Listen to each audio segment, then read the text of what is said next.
Bicycle thieves രണ്ട് മോഷ്ടാക്കൾ bicycle തീവ്സിലുണ്ട് ഞാൻ പറയുണ്ടായി.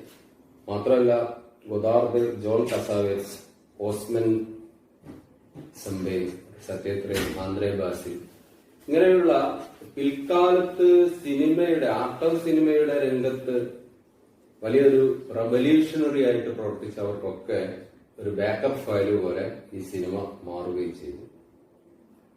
അതിനോടൊപ്പം സിനിമ നിർമ്മാതാക്കളുടെയും നിരൂപകരുടെയും പ്രശംസ ഒരേപോലെ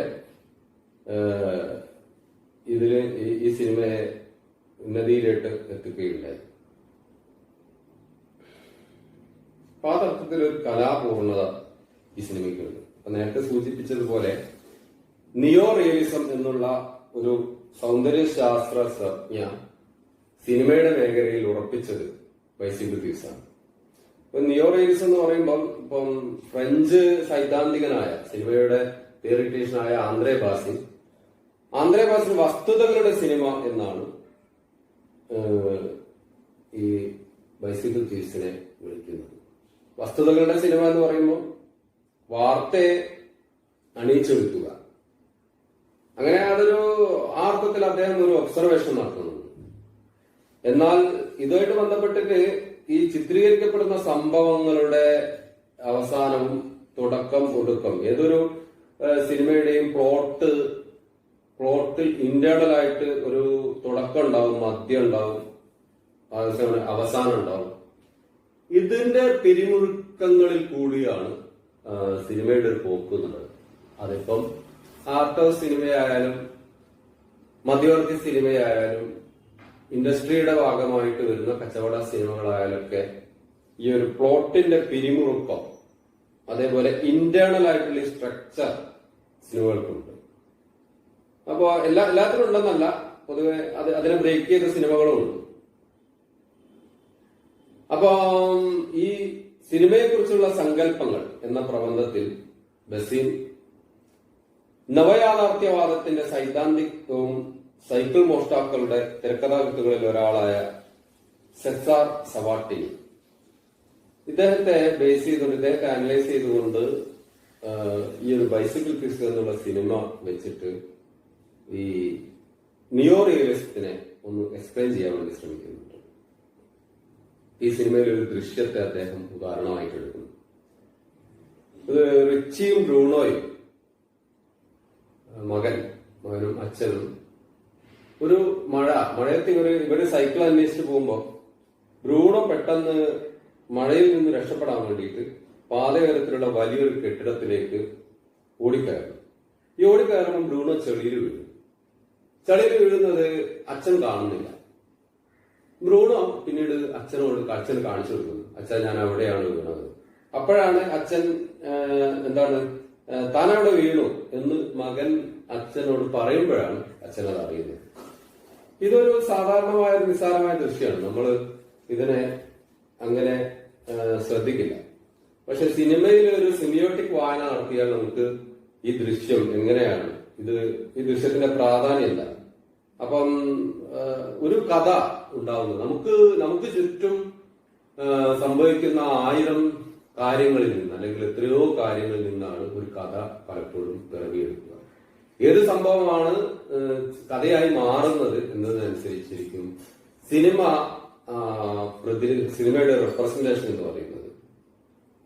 ഒരു ഉദാഹരണം പറയുകയാണെങ്കിൽ സിനിമ നമ്മൾ കാണുന്നത് സംവിധായകന്റെ കണ്ണിൽ കൂടിയാണ്. അല്ലെങ്കിൽ സിനിമ നിങ്ങൾ കാണുന്നതിന് മുമ്പ് മറ്റൊരാൾ കണ്ടതാണ്, അല്ലെങ്കിൽ അയാൾ കണ്ട സിനിമയാണ് നിങ്ങൾ കാണുന്നത്, അയാളുടെ കണ്ണിൽ കൂടിയാണ് നിങ്ങൾ കാണുന്നത്. നമുക്ക് ചുറ്റും നടക്കുന്ന 1000 സംഭവങ്ങളിൽ അല്ലെങ്കിൽ 10,000 സംഭവങ്ങളിൽ നിന്നും കണ്ടെടുക്കപ്പെടുന്ന കഥ, ഈ കണ്ടെടുക്കപ്പെടുന്ന കഥയ്ക്കാണ് പ്രധാനം, അല്ലെങ്കിൽ ഇതിന്റെ കാഴ്ചയ്ക്കാണ് പ്രധാനം. ഈ കാഴ്ച എന്നുള്ളത് വളരെ പ്രധാനപ്പെട്ട ഒരു സംഗതിയാണ്. ഒരു ഉദാഹരണം പറയുകയാണെങ്കിൽ ഈ പറഞ്ഞ ഈ സംഭവം തന്നെ, അതേപോലെ ഈ സിനിമയുമായി ബന്ധപ്പെട്ട് വേറെയും 1-2 എക്സ്പ്ലെയിൻ ചെയ്യാൻ പറ്റും നമുക്ക്. ഇപ്പം ആൾക്കൂട്ടത്തിൽ നിന്നും വ്യത്യസ്തമായിട്ട് ഈ കള്ളന്റെ ഈ ബൈസിക്കിൾ മോഷ്ടിച്ചു പോകുന്ന റിക്കിയുടെ, നമ്മുടെ ബ്രൂണോയുടെയും അച്ഛന്റെയും സൈക്കിൾ മോഷ്ടിച്ചു പോകുന്ന ആ കള്ളന്റെ അയൽപ്പക്കക്കാരിയായ ഒരു സ്ത്രീ പോലീസുകാർ വരുമ്പോ വാതിലടച്ചു കളയുന്നുണ്ട്.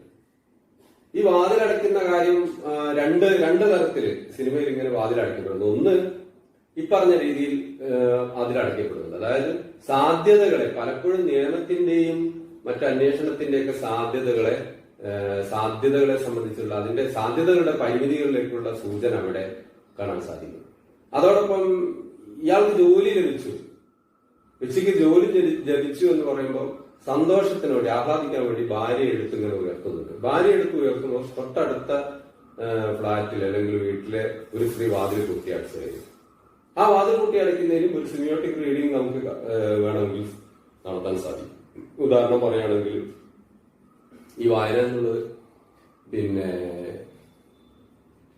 ഒരു തരത്തിൽ അല്ലെങ്കിൽ മറ്റൊരു തരത്തിൽ ഈ സന്തോഷത്തിന്റെ ദൈർഘ്യം എത്രമാത്രമായിരിക്കും, അല്ലെങ്കിൽ നഷ്ടപ്പെടാനിരിക്കുന്ന സന്തോഷം, അതല്ലെങ്കിൽ ഈ സന്തോഷത്തിനോട് താല്പര്യമില്ലാത്ത അല്ലെങ്കിൽ ഈ സന്തോഷം തനിക്കില്ലാത്തൊരു സന്തോഷം അവിടെ അനുഭവിക്കുന്നു. ഈ തരത്തിൽ ഉള്ള വായനകൾ അല്ലെങ്കിൽ ഇങ്ങനെ പലതരത്തിൽ സന്തോഷമില്ലാത്ത മനുഷ്യർ അല്ലെങ്കിൽ സന്തോഷമില്ലാത്തൊരു മനുഷ്യനെ സംബന്ധിച്ചിടത്തോളം സന്തോഷത്തിൽ ഇരിക്കാത്തപ്പോൾ മറ്റുള്ളവരുടെ സന്തോഷവും അത്ര സന്തോഷകരമായി ഭാവിക്കൽ, ഈ തരത്തിലുള്ള ചില വായനകൾ.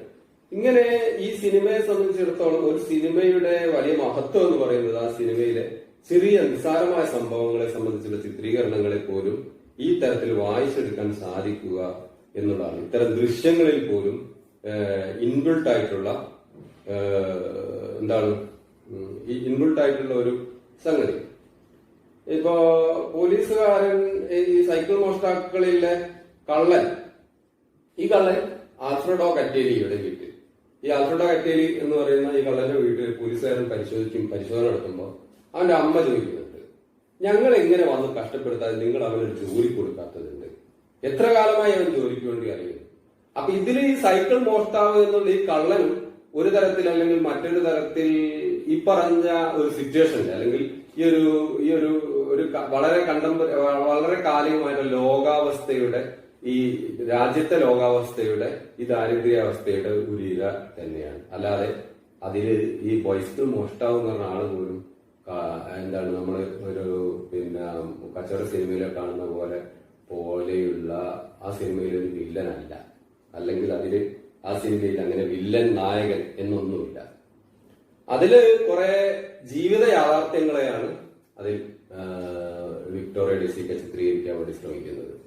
അപ്പൊ ഒരു തരത്തിൽ അല്ലെങ്കിൽ മറ്റൊരു തരത്തിൽ ലോക മഹായുദ്ധത്തിന് ശേഷം രാജ്യത്തൊട്ടാകെ പടർന്നു പിടിച്ച ദാരിദ്ര്യത്തിന്റെ ഇരകളാണ് ഇതിലെ മോഷ്ടാവും ഇതിലെ സൈക്കിൾ നഷ്ടപ്പെടുന്നയാളും ഒക്കെ തന്നെ. അപ്പൊ ഇതിലെ ഒരു അച്ഛൻ മകൻ ഹൃദയഭേദകം എന്നൊക്കെ പറയാൻ പറ്റാവുന്ന വളരെ ഇമോഷണൽ ആയിട്ടുള്ള ഒരു റിലേഷൻ ഒരു പക്ഷെ ലോക സിനിമയിൽ ഇത്ര ഇമോഷണൽ ആയിട്ട് ഇത്ര വൈകാരികമായിട്ടും ഇത്ര യാഥാർത്ഥ്യത്തോടെയും ചിത്രീകരിച്ച ഒരു സിനിമയും ഇത്ര 40s അങ്ങനെ ഒരു സിനിമ വരിക ഒരു പക്ഷെ ലോക സിനിമയിൽ തന്നെ ആദ്യമായി. അതും ഈ സിനിമയുടെ ഒരു വലിയൊരു സംഗതിയാണ്. അത് ഈ സിനിമയെ അത്രയ്ക്ക് വൈകാരികമായിട്ട് ചിത്രീകരിക്കാൻ ഈ ഒരു സംഭവം കൂടി കാരണമായിട്ടുണ്ട്. ഒരുപക്ഷെ ഈ 1948 ഇറ്റാലിയൻ സമൂഹത്തിലെ സാമ്പത്തിക പ്രശ്നങ്ങൾ, ഈ സാമ്പത്തിക പ്രശ്നങ്ങൾ ഒരു വ്യക്തിയിൽ എങ്ങനെ ആഘാതം ഏൽപ്പിക്കുന്നു, ഈ വ്യക്തിയിൽ ആഘാതം ഏൽപ്പിക്കുന്ന സിനിമ വ്യക്തമായ പരിഹാര നിർദ്ദേശവും ഒന്നും മുന്നോട്ട് വെക്കുന്നില്ല. വ്യക്തിയിൽ മാത്രമല്ല അത് കുടുംബത്തിലും ആഘാതം ഏൽക്കുന്നുണ്ട്. ഒരു വ്യക്തിക്ക് ആഘാതം ഏൽക്കുമ്പോൾ ആ കുടുംബത്തിനും ആഘാതം ഏൽക്കുന്നു. അപ്പൊ മകനുമായുള്ള അച്ഛന്റെ അടുപ്പത്തെ മുൻനിർത്തി അയാളുടെ ഒറ്റപ്പെടലും ഏകാന്തതയ്ക്കും അലച്ചിലിനുള്ള ഏക പരിഹാരം കുടുംബമാണെന്ന് പറഞ്ഞുകൊണ്ട് അല്ലെങ്കിൽ അങ്ങനെ ഒരു കുടുംബത്തെ സംബന്ധിച്ച് ഈ പറഞ്ഞുകൊണ്ട് അല്ലെങ്കിൽ ഇതുപോലെ ഒരു കുടുംബമാണ് സൈക്കിൾ മോഷ്ടാവായ ആൽഫ്രഡോയുടെയും പിന്തുണ അല്ലെങ്കിൽ അവന്റെ അമ്മയുടെ പിന്തുണ. അപ്പൊ ചന്തയിൽ അതേപോലെ ഈ തരത്തിലുള്ള ഉദാഹരണങ്ങൾ ഈ സിനിമയിൽ വേറെയും കാണാൻ സാധിക്കും. അപ്പൊ ചന്തയിൽ സൈക്കിൾ ഫ്രെയിമിൽ പെയിന്റ് അടിച്ചുകൊണ്ടിരിക്കുന്ന ഒരുത്തനെ റിച്ചിയും കൂട്ടരും സംശയിക്കുമ്പോൾ സഹായത്തിനെത്തുന്ന അയാളുടെ ഭാര്യയാണ്.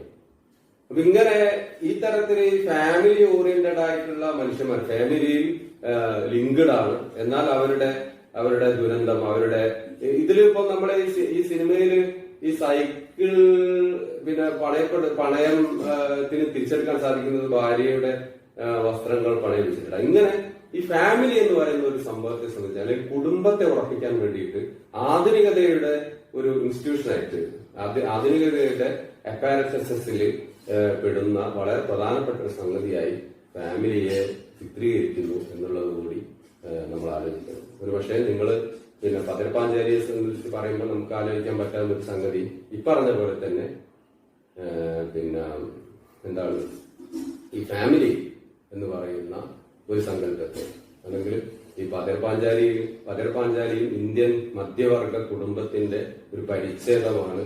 അതിലെ അപ്പുവും ദുർഗയും ജവഹറും സർവജയൊക്കെ അടങ്ങുന്ന കഥാപാത്രം. ഈ കഥാപാത്രങ്ങളെ പോലെ തന്നെ ലോകത്തെല്ലായിടത്തും ഈ കുടുംബത്തിന്റെ ദാരിദ്ര്യം എന്ന് പറയുന്നത്, വ്യക്തിയുടെ ദാരിദ്ര്യം എന്ന് പറയുന്നത് കുടുംബത്തിന്റെ ദാരിദ്ര്യം കൂടിയാണ്. കുടുംബത്തിന്റെ ദാരിദ്ര്യം എന്നുള്ളത് വ്യക്തിയുടെ ദാരിദ്ര്യം, ഈ മാതിരി റിലേറ്റഡ് ആയിട്ടുള്ള ഒരു സംഗതി കൂടി ഈ സിനിമയിൽ നമുക്ക് കാണാൻ സാധിക്കും.